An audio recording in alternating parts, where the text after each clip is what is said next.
On a second.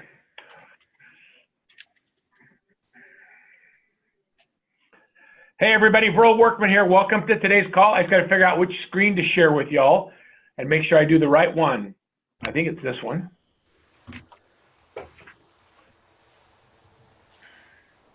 There we go. I want to say welcome to today's call. It looks like we have a great group on today, and we have amazing guests. Boy, it's pretty rare that I'm able to get the amazing Christy Buck and superstar Paul Wheeler on the same call, and we're so excited to have both of them here. I want to let you know that we've got, this is going to be a lot of information, and while we're going through the information, I want to encourage you that if you have questions, to find the questions bar on your webinar and just type that in. Say, I have a question, or what about this? And then I'll do my best during the call to find a time to look at all the questions and ask both Christy and Paul the answers to the questions you have. So I encourage you to be involved in that. The second thing is stay on the call until the very end, and I'm going to give you a special landing page. Both Christy and Paul have given us some really cool tools that they're going to make available to you at the end of the call. And so stay on to the very end, and you're going to get some free bonus items just for being on the call today. And we appreciate you being here. This call is presented to people who have seen us in a seminar, they've been to a webinar, you've probably been getting calls or been following up with our sales team to invite you to come into coaching. And once a month we do a call to just give you more information, so you can meet some of our coaches, some of our clients. You can see how they're integrating and pulling all the things together that Workman teaches. And what you'll learn as you're listening to both Paul and Christy is that they're both serial entrepreneurs. They both have great creative minds, and what they do is they take a concept or an idea that we might share with them in coaching, and they put it on steroids and then put it to practice in their teams and in their businesses. And so what you're seeing is amazing creativity and ingenuity based on great principles and systems. That is the kind of the core of everything we do at Workman. So welcome. We're excited that you're all here, and I'm excited to share with you our two guests. First, I'd like to introduce, I'm going to say my good friend, Paul Wheeler. Paul and I have been working together has it been a couple of years yet, Paul? Yeah. It feels like it. We've been together for a couple of years.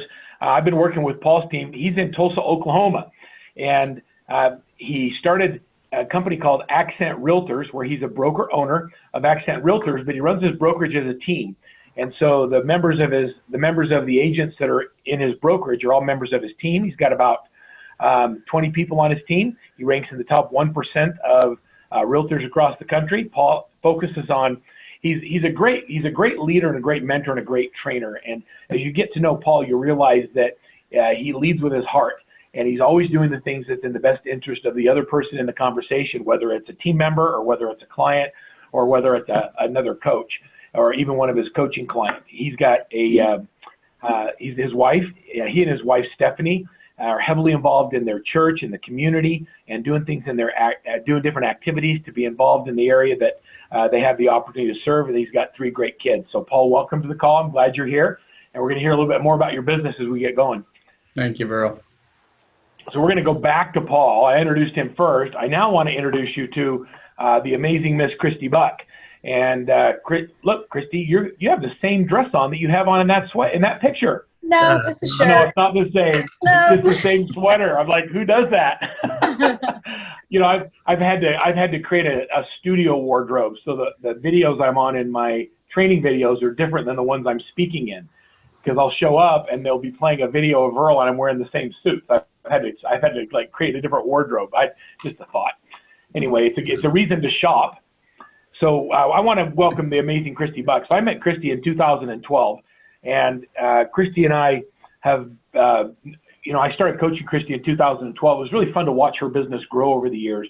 But what I've learned about Christy is that she's not just a good, sharp business lady, but she is an amazing leader, and she's created a culture of not just productivity, but a culture of people that love working there. She has high performers in her office.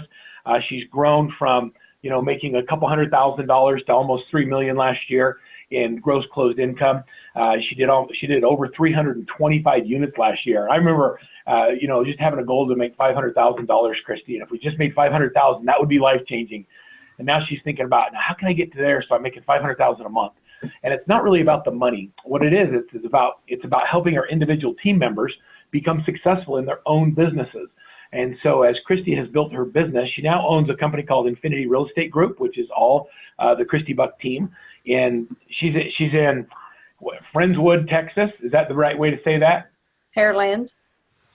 Pearland. Isn't Friendswood right next to it? Yeah, right, side by side. Yeah, Pearland. Friendswood. I know. Yep. She receives all kinds of awards, and even awards for providing great service. Unbelievably involved in the community and making a difference with the people that they serve. And she's who's who among real estate professionals and has been featured in all kinds of magazines, including, I'm going to sneeze. Woo! I'm allergic. I'm telling you, it's allergy season, including Oprah's magazine and House Beautiful. So Christy, it's been fun to watch you grow, and it's been fun to have you here and to share with us. The topic that we're going to have today is Christy, how many people on your team right now? So tell me about your team size. 18. Well, we just hired another 19. 19. I love that. Well, one more and you'll be just like Paul with his 20. So it's fun to see Christy grow, and she's finally going to be moving into the space that allows her to house all those people. And I bet you can't wait for that. Oof. So the purpose of today's call is, go ahead. Sorry, Christy. I said, can't wait. I know. We're all excited for you. So what we wanted to talk about today is we wanted to talk about culture and creating a culture of productivity and creating a culture where people want to be part of in your office. And so we want to reduce churn. We want to have people love to be there, and we want to create a culture of profitability. And so I've asked both Christy and Paul to share with us their thoughts on culture and how they've created these amazing culture. I'm going to first go with Christy. Christy, talk to me about first of all, tell me how you define culture. So what does that mean? What does that mean to you? Culture is just our team together as a family, how we interact, how we treat each other, our team literally spends as many evenings and weekends together as we do at work. So it's just a very second family and just a very happy, intertwined place to be that we all believe and have the same values. Yeah, I love that. So is it an accidentally created culture, or is it something you were intentional about? I mean, we were you have to work at it? Very intentional. Our hiring is all based on if they fit into our culture, our belief system, our core values, and of course our 10 scrolls that we work on every single year and every month. So it's a very intentional hire that fits into the family. I love that. So talk to me a little bit about so you say you hire to your core values and your culture. How do you identify someone during an interview process if they're actually going to be a good fit culturally? Well, their disc profile really doesn't tell us a lot about them personally, but just our interview questions, everything I've learned with coaching on what are the right questions to ask about their integrity, their character, what comes first to them, the client, interview questions that help us understand who they are as a person. Love that. So talk to me a little bit about your core values. So our core values, we huddle on our team every single morning. We meet, we huddle, and we go over our core values. We don't just say them, but our core values is, I didn't even realize it, but when we started growing at the team said that I always use the word outstanding. You did an outstanding job. So we took the word outstanding and made it into our core values. We say our core values every single morning, which are on the screen, that optimistic, unity, trustworthy, those. And we don't just say them where it's rehearsed, but we ask each person on the team, not each person, but my office manager runs the huddle. So she'll spend, a good 4 or 5 minutes saying, tell me what you're doing, Melanie, this week to be grounded. What are you doing? What did you do, or what have you done to maintain your stability in real estate? So we go through, and then it creates conversation within the team of helping everybody understand that we don't just say them or paint them on the wall. We live by them, we talk about them, we go over them, as well as we pick out a scroll each month, or this year. Last year we did one for the whole year, and this year we pick out a scroll that we focus on at every single meeting every Wednesday. Wednesday we have our long office meetings, and we pick one as a team, and then we talk about how are we being the master of our emotions. So a lot of people don't know what you're talking about with the scroll. So this is the book. It's called The Greatest Salesman in the World by Og Mandino. So when Christy's talking about the scrolls, she's talking about the content that's in here. And Christy, that's a new placard of a scroll. I like that red. That's kind of cool. I haven't seen that one before. Is that new? Is that for your new office? No, I've had it for several years. It hangs right here in my office every day. I've seen the other one, the brown one. Yeah. So that's cool. I like that. So I got a question for you. When you're talking about your core values, I was having a couple thoughts. And one of my thoughts was, is there a core value in there that has become to mean more than what you thought it would mean when you created it? Probably yes, there are. I mean, because when you're thinking of words for this many letters, we really wanted them to mean something, but every single one has a lot of meaning. But yeah, I can't say one more than the other because we really implement. There's, Noble's probably the hardest one that we struggle with. But every single one of them we really talk about on almost a daily basis, and they all have such value to us. I couldn't pick one. Yeah, no, I was thinking about, that's a lot of letters, and so how do you keep from getting boring or stale when you do it every day for how many years? I mean, when did you first create that? I bet it was 2013. I was going to say 4 years ago, probably 4 or 5 years ago. How does it keep? Because it's just who we are. So there's always something to talk about every single week on, Shelley, what did you do? What are you doing this month for your development, your personal development, your professional development? There's so many conversations that we can have around every single word, personally, professionally, and then when you're going through 18 people, it's just, you just never run out of things to talk about. And every week is different. What they're doing in the field every week is different. So, every single week they can go over something different that those same words mean to them last month from this month by their experiences out in the field or at home. I can totally see that. So talk to me about the fun that you have in your office. Now, I've been in your office when it's crazy busy and everyone works and you have a great buzz. I mean, people put their heads down, and the hard thing is to be able to hear yourself think because there's so much going on in the office. How do you keep it from being a stressful place and making it a fun place to go?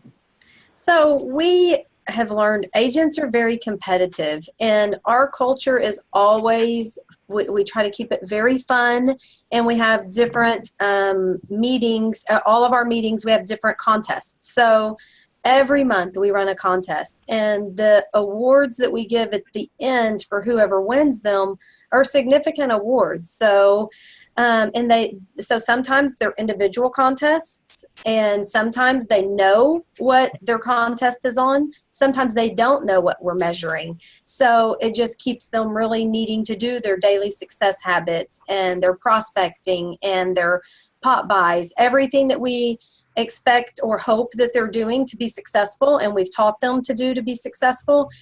Sometimes they know what we're measuring, sometimes they don't know, sometimes it's individual, sometimes like right now we're doing March Madness, we broke them into 3 teams. When they have to be accountable to each other for their team to win, they're even more motivated than just individually, right? If they decide to bow out because they're just bowing out individually, that just affects them. When they're on 3 teams, they're really on each other about let's win. And some wins are bigger payoffs, and some are smaller. Like last year, since we went up $600,000 in GCI last year, I'm taking the entire team to Mexico in May. And they're all so excited, but we have games, and sometimes we have games inside of games. Like this month we're running March Madness, but I started one today also and gave them a 90-day goal of whoever can get the most designations and go to more CE and get designations behind their name in the next 90 days. So even though we have March Madness, I wanted to give them 90 days because they all talk about wanting to get designations, but they don't, it takes 2 days out of their schedule. So Right. it keeps it fun and exciting. They all can't, and if they don't show up for meeting, they don't get to report their points that day. So it makes it fun instead of just a dictatorship of what you have to do. So give me an example of a game like Roll the Dice. So roll the dice. If you get an executed contract the day before and you show up to huddle on time, and you've done your daily success habits, you've put them in Workbench, you've done all the things that we hope that they do to help them be successful. If they're here and they executed yesterday, they get to roll 5 dice, and they can either take that roll or roll one more time, but then they're stuck with the second roll, and that's how many dollars they get for the dice however many dice whatever the numbers were that showed up on the dice. Now, we also figured after we did the roll the dice for a while that support staff, they work hard too, but the more contracts, the harder support staff works. So we worked them into rolling, I want to say 2 dice for every single executed contract, 1 or 2 dice for because they're rolling every day. Somebody's executing every day. So support staff gets to roll 1 or 2 dice as well. So I just go get $1,001 and take them to office meeting, and they're all so excited to roll the dice and screaming and excited if they get, 3 6s and 4 6s. So it's a lot of fun. I'm glad that you're just doing $1 bills, not 20s. Because right? you get 4 6s, you get 6 20s, that adds up pretty quick. Well, sometimes we have money folded up in a bag when we do different games, and there might be 20s, 10s, 5s, 50s, and they get to reach in the bag and get whatever whatever they get, so they could get a 50 or 100. So, all different ways to play games. Love that. So you brought up March Madness. Tell me what March Madness is. Okay, so March Madness, they even named their teams, the Fast, the Furious, One Dimension, Game of Throws, and so the admin, they make business cards for it. They get so excited. So the admin will be the ones that keeps up with the points every week. So March Madness is tracking the points. 2 points for every executed contract. For every Zillow review, 2 points. Each open house that they hold, they get 2 points. We're pairing them up to do one-on-one accountabilities within their teams, so that they go over everything that we go over as a team in accountability. They get 2 points for doing their appointment time designated on time with their one-on-one accountabilities with each other. 5 pop buys a week, and then 3 days of gym and exercise in 1 week. They get 3 points. So we wanted to work some personal time and personal development into it. Everybody's always talking about we need to exercise. So we worked a little bit of exercise because that makes you healthier mentally as well, more productive. So they get all these points for 4 weeks. At the end, whichever team wins, there's a limo party bus, picking them up here, taking them to a nice dinner in Houston, and then to a dueling piano bar for the evening. Fun. So, but Fun. This is That's our fun. culture is the rest of the team said, if we don't win, we're Ubering there. We'll just meet up with y'all because we're still going. Well, yeah, they're going to, even if they don't win, they're just going to come with you because they want to be part of the team. Yeah. So the thing that I hope everybody's noticing is that Christy's excitement about the contest and the energy she talks about when she talks about it is contagious, and it makes me I want to play March Madness. I'll go to the gym.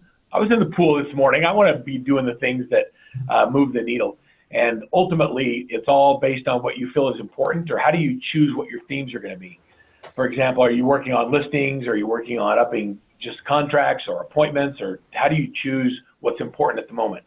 It's whatever we feel like might be slipping through the cracks a little bit at the moment. If it's prospecting, if it's a listing inventory, whatever it may be, that's kind of what our game and our focus, like the one you had us put in November from Thanksgiving to the end of the year, 40 pendings in 40 days. And we ended up putting 47. A few fell apart, so we were still at 41 or 42.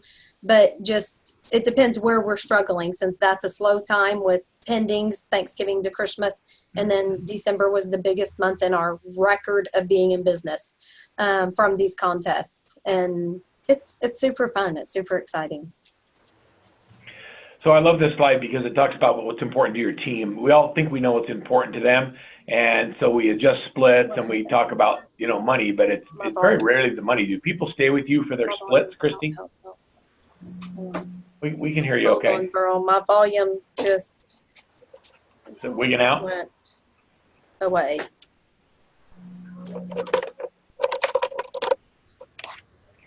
So Christy, we still hear you just fine.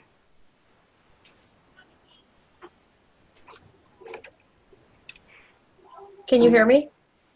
We can hear you fine, yeah. Okay, now I can hear you. What was Okay, your great. back up? Okay, so my question with you was, as the sound popped out, sorry about that, was about, you know, knowing what's important to your people. And we think it's about money or splits, but that's really rarely what's the most important to them. What have you found is most important to your people? So most important to our team, I think, is they know I appreciate them. They know that they're valued, they're appreciated, and that my interest in their success is really number one. Absolutely, I love for them to do, you know, more and more and more. But watching them meet their goals and what they want to do with their families and buy the things on their vision boards and reach that, that's the most satisfying to me.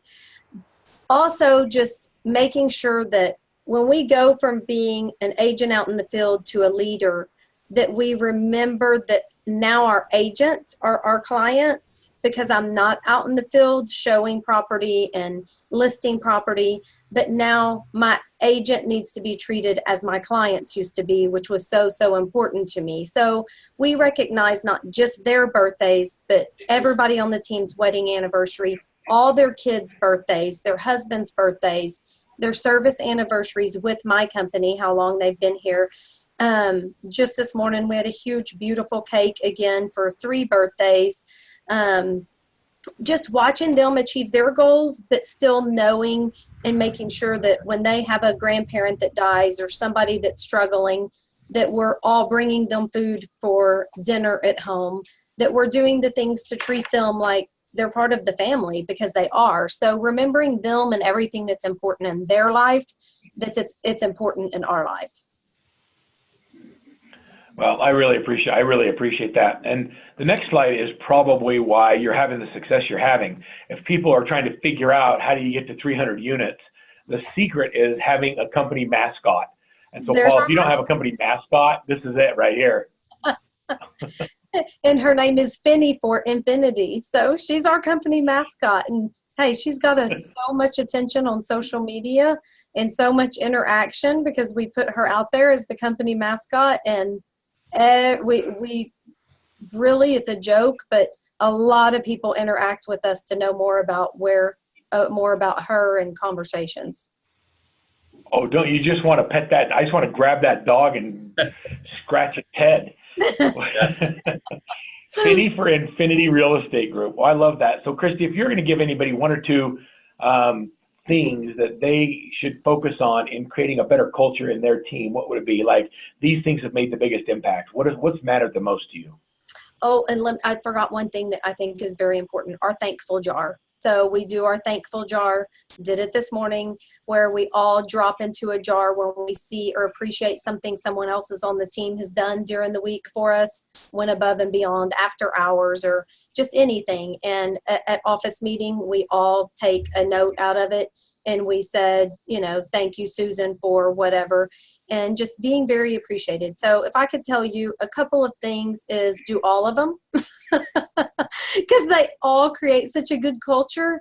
But just loving your people, caring about your people genuinely, just experiencing what they're experiencing, setting up games and competitive games, but friendly competition. And we're also sure that we all know that whoever wins, we're all happy for them. So nobody's like bummed or, ticked off because their team didn't win. They're happy and they're just like, good, y'all go. We're going to meet you there. So just, maintaining that relationship with your people and truly loving them and caring about who they are, what they're doing, and how you can help their families. I love that. I love that. And it makes me, I'm going to ask you one more question. So I know you're all going to, a bunch of your team is going to South Carolina next month or later this month for a conference. Most of your team was in Arizona for the leverage event, for our team's event. So tell me why you travel together as a team. Who pays for all of that? And how do you get your team to be engaged in that? And how important is it? So our team agreements say that we want them to participate in 2 conferences a year. So we want to be on the team. We want people that understand the importance of investing in themselves. So they all pay their own way. My support staff, I will help because they're not making the money most of the agents make. So I will use my airline miles and help the support staff with airfare. Sometimes I will help support staff with hotels. They'll do their own meals. But what I do for one support staff, I want to do for all of the support staff. But the agents are fine. They want to come to 2 conferences a year, and even more than that. Another contest we just won, the most Shelley had set, we almost had a tie between Mona, Shelley, 3 of our agents, with the most contracts last month is I'm paying their way to Boomtown, all expenses paid, which came out to about $900 between airfare, food, hotel. So they do invest in themselves, but then I do help where I can or put some of it into a contest and pay for them. Yeah, I love that. It's this whole culture of doing things together and being productive and focusing on activities that generate a real result. And when I look at a team culture, you're a great example of how to do it right. So thank you for sharing with us. And will you stay on with us as we talk to Paul? Absolutely. Okay, awesome. So Paul, let's jump in. I gave everybody a quick introduction of you. Paul's from Tulsa, Oklahoma, runs a phenomenal business and is an all-around just a good man. And he runs a great business with a great culture. So Paul, tell us how you define culture. Tell me how you define that. How do you define culture? Thank you, Burl. And thank you, Christy. Isn't she amazing? It's a hard act to follow, Christy. So culture is, well, you said it well, Christy, is family. And I think one of the reasons you chose me for this webinar, Burl, is the transition I made a little while back. And I've always had an amazing culture, at least as far back as I can remember. And our culture, I don't know who picked that slide. It was either my team, which they love to have. I love it. Yeah. So it was a culture of fun. And, we loved each other. We supported each other. We were family. We went to our families, weddings and funerals. And it's just always been a great place to work. But we left out one thing. And that was a culture of productivity. And over the years, even my long-term salespeople, buyer specialists at 10 plus years, their sales declined. And so we couldn't figure that out. And when I finally did, it was we forgot to include an awesome culture of productivity. And so we made some changes, and now with everything that we've implemented, and it's a lot like Christy explained, we have a focused, energized, and motivated team that produces at a higher level. It really is amazing when you forget or you include that productivity as a part of your culture. So that's key. And now tell me a little about some of the things you did to make in the transition. Tell me, you haven't changed your culture. You still love each other and go to each other's birthdays and weddings and all of those things. But what are some of the things that you've had to change? You're right. It is still an amazing culture, but I think it's a deeper level of connection. I always go back to my kids and that relationship that you have with your family. When we hold our kids to a higher level of standards and accountability, it's our gift to them. I always tell them we're on the same team. they rise to the occasion, and most people want to succeed. And so as we did this, we said, okay, we need to step back. And one of the challenges we had, I think, is we were in the old mindset, which is not a workman's success mindset, of come join our team and we'll provide you with leads and we have a lot of fun. And so we had the one pillar concept, which is a bad business model. And so we stepped back all the way to our core values and said, we're going to hire to our core values, our mission, and then we're going to lay the groundwork for accountability. And again, accountability is a gift we give, but it's personal responsibility. It's not something we do to somebody. It's something they choose for themselves. And so we started with that, and core values, and when we explained all that, and our hiring process is long, like you recommend, hire slowly, fire quickly.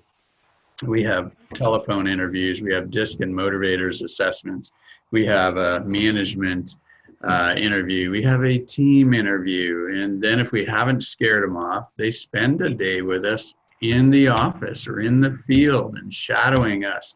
And then we say, do you still want to be a part of this? They see how hard we work. They see the structure that we have. And it's not like real estate, right? Traditional real estate, they just get in because there's flexibility. I think that's the favorite word. And flexibility equals poverty as well. And so when you don't have that structure, it just isn't as productive. So we laid the groundwork and said, this is who we are. Do you still want to be a part of us? And when we have someone join us, they're so much more productive. And we still love each other. It's a great culture and a lot of fun, but productive. So you've added a few people recently. How many have you added this year? So we added 3 buyer specialists. And they're out selling. That's good. And they're brand new in the business, and they're out selling the old team members who had been in the business for a long time. Isn't that fun though, as a leader, to see that transition happen when you change their expectations? Right. And a lot of times it's our fault as leaders because we don't set the right expectations when they come on board, or they change over time. When they change over time, and we kind of get lax on them because they've had a few good months. Right. You just can't let up. You always have to be coming up with new ways to inspire and motivate and train. We forgot to inspect what we expect. And I had gotten into we talk about the 4 pillars, and I'll talk about that a little too for the participants today. But I had gotten into the situation where I was doing a lot of sales. And I love that. I'm really good at it. It's one of my superpowers. But if you're going to build a team and have freedom and balance, you doing all the sales is not the answer. So what I realized is my job was people development and business development, and it's really to serve our team. And when I went from the mindset of what's good for me, and how can I succeed, to how can the team succeed, and how can I serve them, it was even more joyful. So it was even more fun than I used to have. And I've always had fun in real estate. Okay? And the 4 pillars, just as a quick overview for those of you that haven't heard about them, when we left the old model of, join us and we'll provide you all the leads, to, if you want to be a part of this culture, we're going to help you build a business within our umbrella. And so company leads are going to be a part of it, but you have to establish 3 other pillars of income as well. And one is going to be open houses. And so in our culture, in our agreement, that's 50 plus open houses each year as a buyer specialist. And then the other is the center of influence and the top 50, which is a great workman program. And that's staying connected with the people that know and love you. And then you get to pick the 4th. Could be, we have builders, we have assisted living facilities, and we have veterans and those types of things. So they get to pick the pillar that they're passionate about. And when you're focused on building a business with 4 different pillars, you have stability. And when a market changes or something happens to one pillar, your business doesn't go away. That's such a huge aha. And it's cool to see that your people are focused on not just company leads. I think it's a part of our responsibility to create an environment for them to be successful with leads, but if we don't teach them how to hunt, we're really not serving them. Right. So true. Yeah, so we held them accountable. And the main message that we give to the team is accountability is a choice, and it's not something that's done to you. I'm here to serve, and the whole team is here to serve. But accountability is a choice, and it's something they do for themselves. It's not something we do to them. And when they come into our team with a message like that, you don't get the pushback. And when we look at the weekly one-on-ones that we do or the daily huddles, they're holding themselves accountable to the right actions every day. All of the metrics, we're very metrically driven. All of the metrics are very visible, whether it's contracts or points earned each day or, whatever it is that we're measuring, it's very visible. And like Christy said, they're very competitive in a fun way. Yeah, I love it. I love that accountability. You said a couple of things that resonate with me. One is that accountability is a choice. It's not something you do to them. They have to choose it. And I love that you're having your team members hold each other accountable. Yeah. And then with the workman systems, we give them the tools. It's really interesting, the platform that you have and all the tools that you have to keep us focused, to keep us on the right priorities, to increase our skill set, to look at how productive we are. One of my favorites is the Daily Success Habits Tracker. I don't think I've ever shared this story with you, but when I got into the business, I grew up as a farm boy.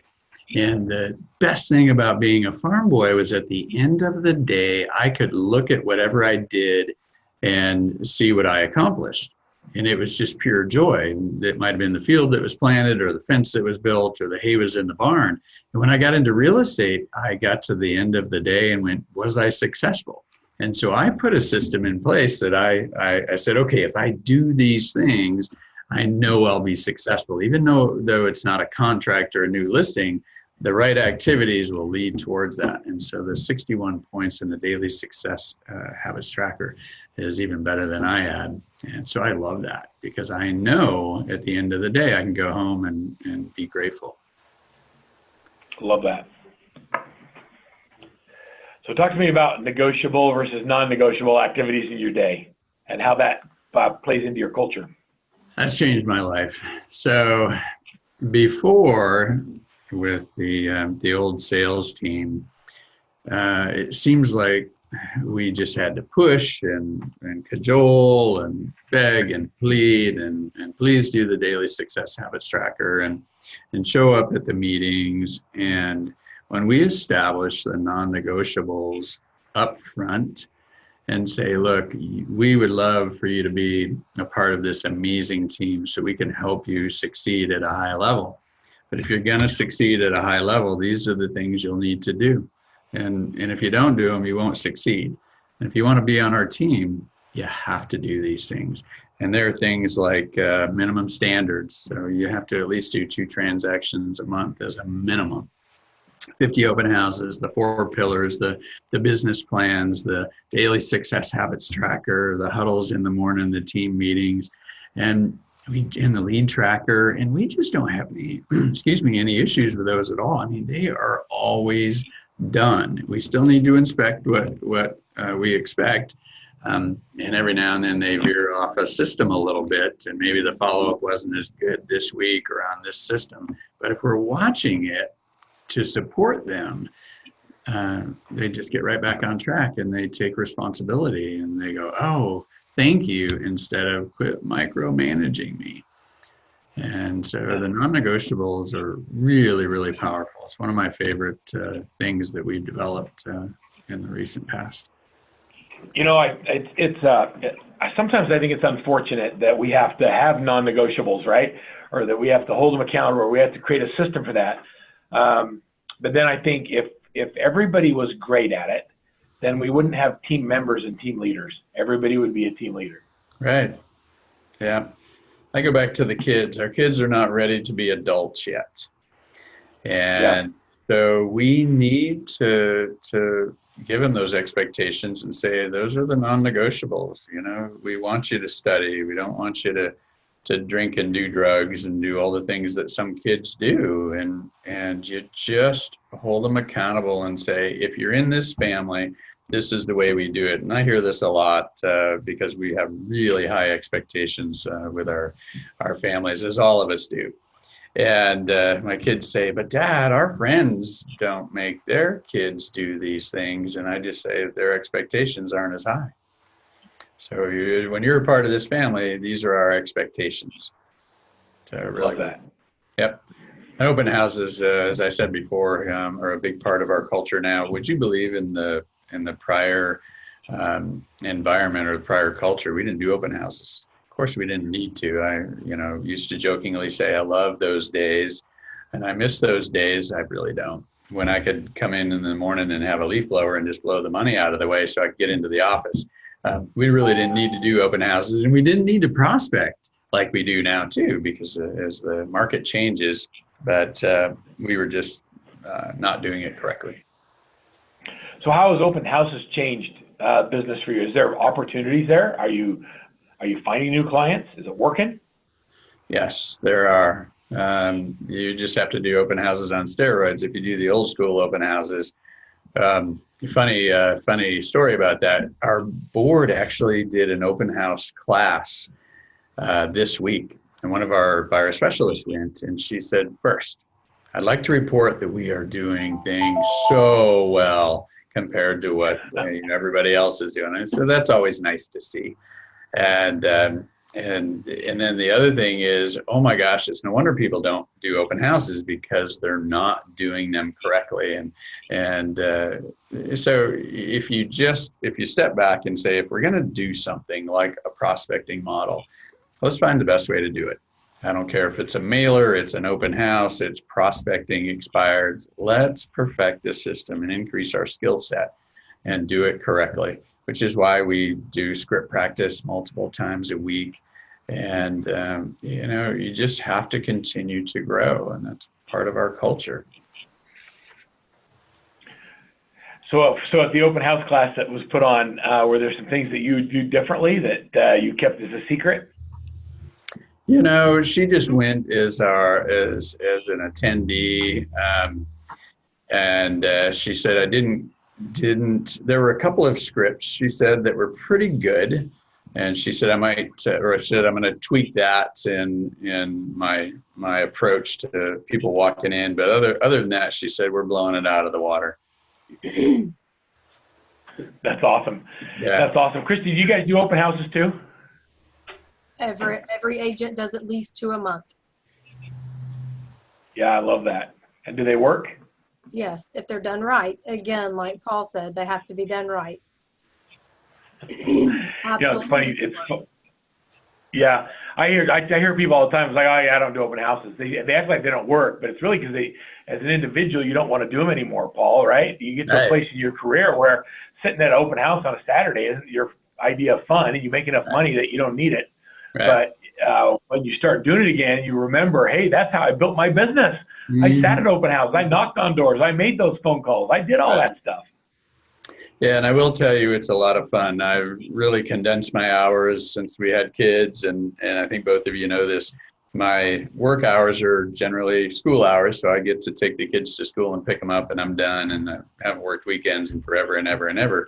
The team balances everything out. But I'm going to open houses now with my buyer specialists and just stopping in for 30 minutes to an hour when it's not interfering with a kid event, a sporting event, or whatever. And it is a lot of fun. And you're out there and networking and helping and serving the client. The most fun part is serving the buyer specialist and showing them what's possible. So, I love that. Yep. All right, this looks like a high five. You do anything for fun with your team? What are some of the things you guys do for fun?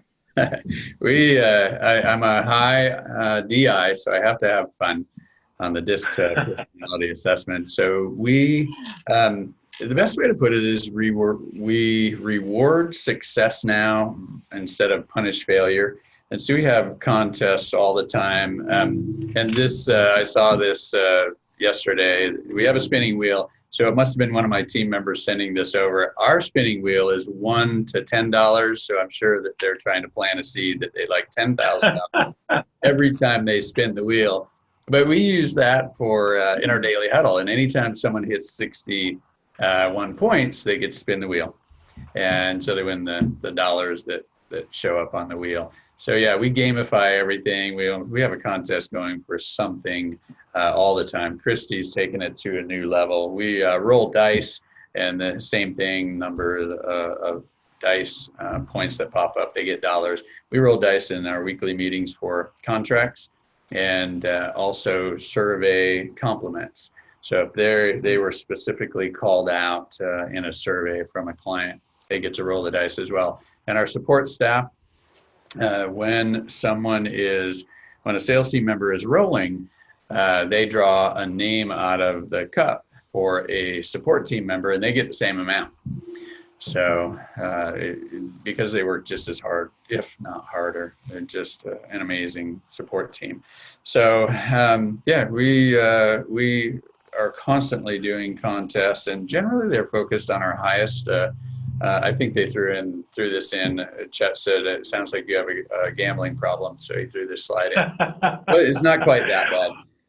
But actually, I'm just looking at this, and I'm seeing the kind of things you're giving your agents. You have cars, watches, lots of hundreds. Like, yes, I want to work for your team, man. We do have fun. We really do, and so yeah, and it keeps our focus, like Christy says, on the high priority items. And ours currently are those appointments. Everything starts with the buyer and seller appointments. Our job really comes down to, as salespeople, is prospecting, presenting. So we need those appointments, and then negotiating contracts. And we're not going to negotiate contracts unless we're presenting. We're not going to get appointments unless we're prospecting. So very simple, and we just make it fun. We are competitive. When we report our, that was our idea of a fun slide. When we report our daily numbers in the huddle, so we go around and we say, yeah, I hit 65 or I hit 35, and we do a lot of ribbon. But yeah, we're always trying to up the team members with a lot of love. It's good competition. So I love that. So I'm gonna ask Paul a couple follow-up questions as I do that. For any of you that are on the webinar today, if you have questions for Paul or Christy, now's the time to type those in, and I'll do my best to get their questions and answers from them. So Paul, if you had 3 or 4 things that you would recommend everybody does, whether they're a team of one or they're adding an assistant or a couple of people, I mean, what would you do to advise them to create that environment where people don't ever want to leave, that environment people want to stay with you? So it starts with explaining things up front and establishing the core values and what your intentions are and the job descriptions, everything that Workman does. You just can't say, man, I like you, which, sad to say, I used to do, 20 plus years ago. Please come work with me. And it's establishing areas of strength with the DISC and motivators. This is the job description. This is what's expected. Now, how can I serve you? And so it's a slow, highly trained. And again, if we're bringing on anyone, even if it's just a second person or a first person onto our team, our job is to help them succeed. So it's people development. So once they come on, you need to support them. You really do. And when you do, they will stay with you forever. I've had team members here that, well, they've been here years and years and years and years, and will continue to be, because we're aligned, we think alike, we support each other. I have a few strengths, but mostly weaknesses. And so support team and sales team shores up my weaknesses, and we're moving in the same direction because we have a vision and a mission, and we know what we're here for, all backed by a big why. So I appreciate that. So let me ask you a question. So you had a decent team, and you've sold a lot of business over the years. You're certainly not a rookie. Why coaching? Why would you hire a coach when you're doing so well? So, really good question. I was at a point, and I have done very well, and this is my 26th year. So I got to a point that I was thinking, okay, now what? Do I retire? And I'm just not the kind of person to retire. I love real estate too, and I'm not going to sit around. And so I went to the team and said, "What do you want to do?" And we had kind of plateaued, and been the number one team in Tulsa for a long, long, long time, many, many, many years. And they said, "Well, why don't we grow this and continue to improve what we do?" And so I set up a profit sharing plan and a transition plan where my team will buy the company. And we said, let's go to the sky's the limit, 1,000 transactions in a year. And so we're just building it, and we needed help. We had gotten stuck in what we were doing, and we had kind of plateaued. Not that I was complaining, we were doing really, really well. But they have a new vision, and they want to go further than I did even. So now I'm just supporting them. Yeah, I love that. Christy, what about you? I mean, I can see having a coach when you're at 250 wanting to go to 500, even $1 million in GCI. But now that your business is cranking and you've got this great culture, you're doing 300 units. Why do you stick around? I mean, why do you still get value? I 100% still get value. I couldn't imagine not having a coach. It doesn't matter what level we get to, we still have problems that every other team has, just as a different level. So it goes from managing this many people. It just that you never, in my opinion, you never stop needing to be coached. And it's taught me everything. It's taught me, I spent the first 13 years of my career doing the same thing, producing the same thing. So learning all the systems, all the processes, how to hire, how to do everything that we've learned how to do through coaching.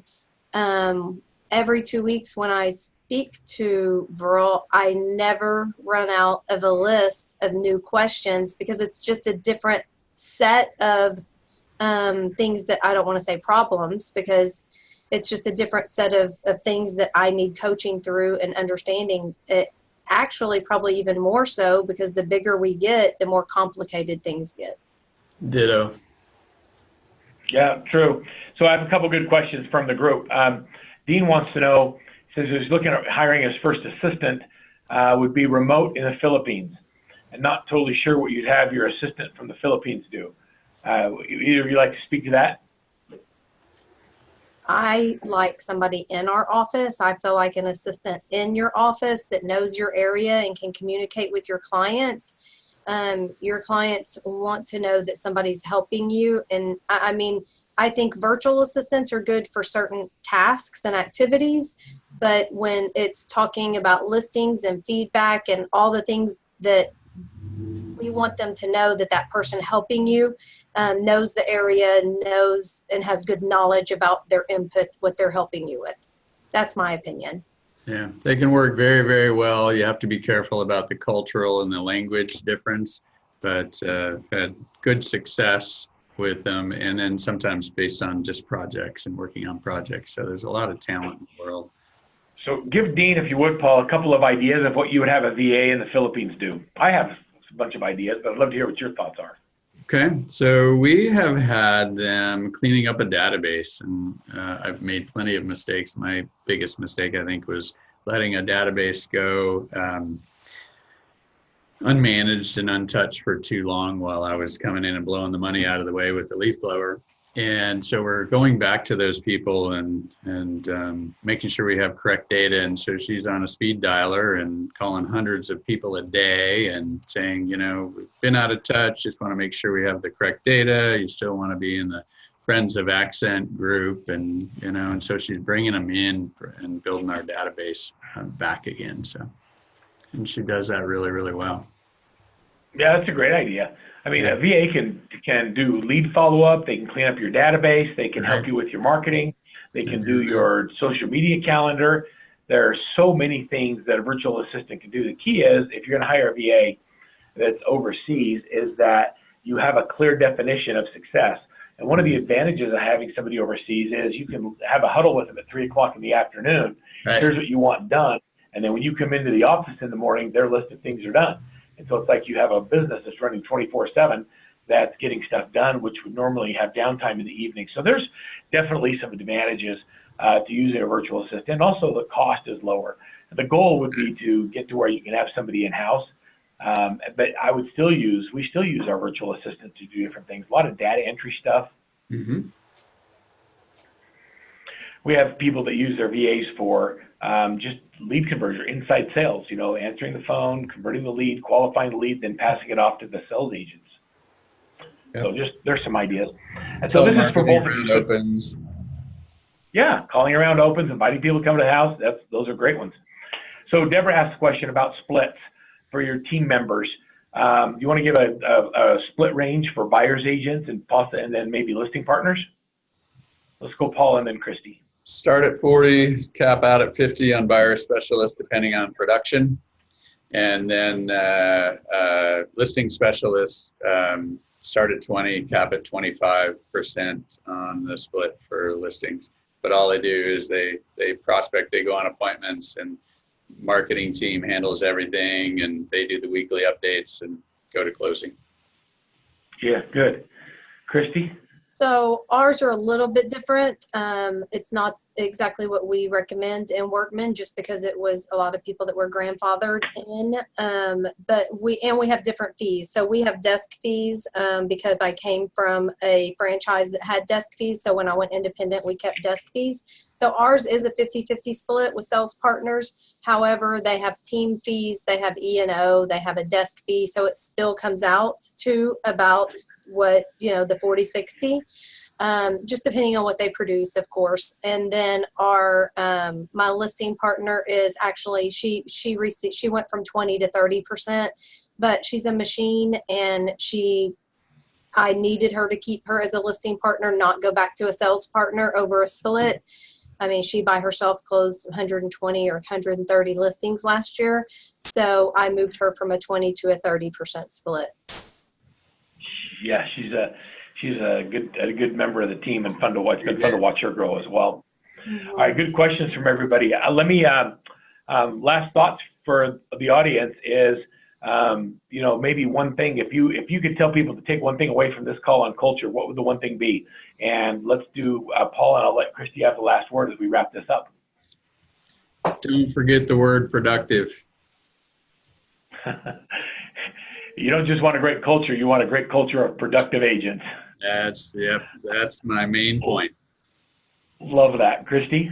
So I say love them, treat them like your family, keep them incentivized based on money-making activities with wins at the end of all their successes, rewards. Love that.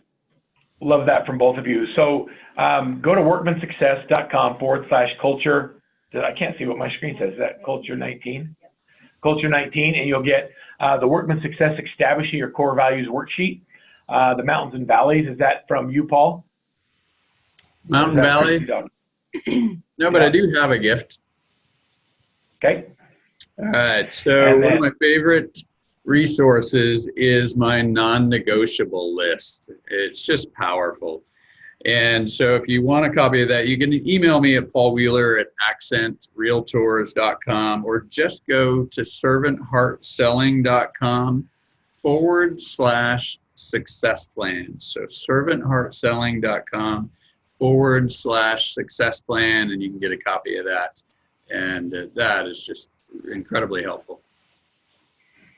Awesome. So make sure you get the downloads. Email Paul direct. Christy and Paul, thank you for being here. If you want some help with a coach, or you want someone to help get your business to where Paul and Christy's has, all you have to do is reach out to Workman Success Systems, and our team will follow up with you. So thanks for being on the call. Thanks for being such givers and sharing this great content with everybody today. Christy, Paul, you guys are awesome. Thank you for being here. You're Thanks, welcome. Merle and Christy. Appreciate you. Thank you. Bye now. Bye.